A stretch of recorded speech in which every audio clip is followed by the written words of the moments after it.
Hey guys, it's Sam, and this is my spoiler-free review of The Winter's Kiss by Maria Rakowski.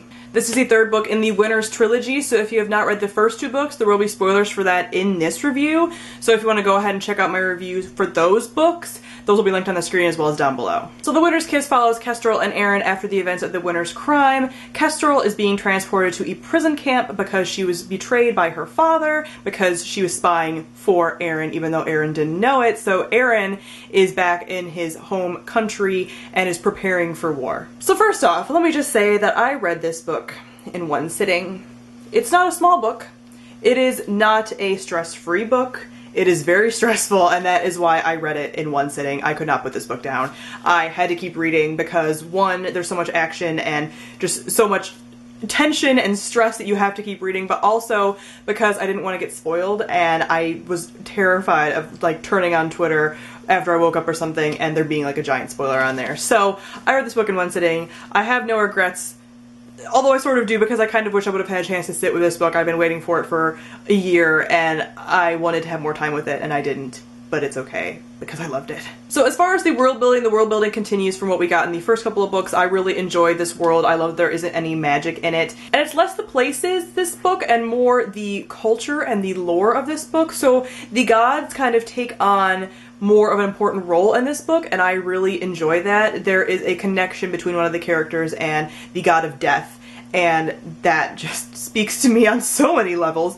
So I really enjoy that element, just kind of getting to see more about like customs and religion and just how they do like warfare and just stuff like that that is just very different and very unique, because we don't typically get to see a lot of that kind of stuff when you get world building, especially in YA books. So I really enjoy these kind of like different take on world building that we got in this book. Next, let me talk about the characters. I love the characters in this series. The characters are what make this series for me the most. I love them so much. Kestrel is one of my top 5 female characters of all time. I absolutely adore her, and she is going through a lot in this book. She's gone through a lot in each book, but I feel like each book things get piled onto her more and more, and she's so strong in a not physically strong way, and I just love that about her. I love how cunning she is, but I love that she's changed a lot since the first book. They have all changed a lot, and their impact, it shows. It shows the repercussions of their actions and the consequences of their actions, and I love that. And she is such a different person, and I just adore her. She is my baby. And also we have Aaron. Aaron is such a great match for Kestrel in that they're both so intelligent.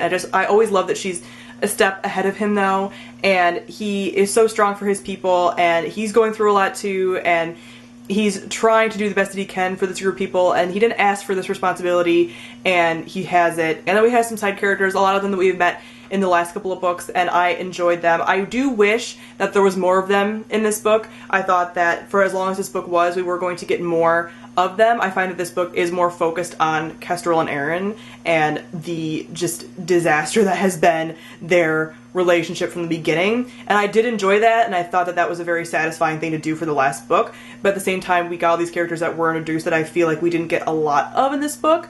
So there were some characters that we got to see a lot of. There were some that I wish we got to see more of, but overall I love the side characters. I love everything about the characters in this book, and I do enjoy the villain of the Emperor, but I do find that this book is less about the villain as a person that they are going up against, and more just the villain or the antagonist of the story being their situation, being their miscommunication, being just all the things that have come between them and all the events that have happened. Like, that is more of the core villain in this, and I really enjoy that more like abstract life kind of being a villain thing in books. Lastly, the plot, which I've already kind of touched on. This is very fast paced. This is angsty, but not unnecessarily. So much is going on, and there's also the times that you kind of slow down and get that character development and get those character interactions, which I love about Marie's writing. I love that she can invoke so much emotion in few words. She doesn't need to be flowery, although she is at times. Some of the lines are just beautiful, and I reread them over and over and over again. She just has a way of just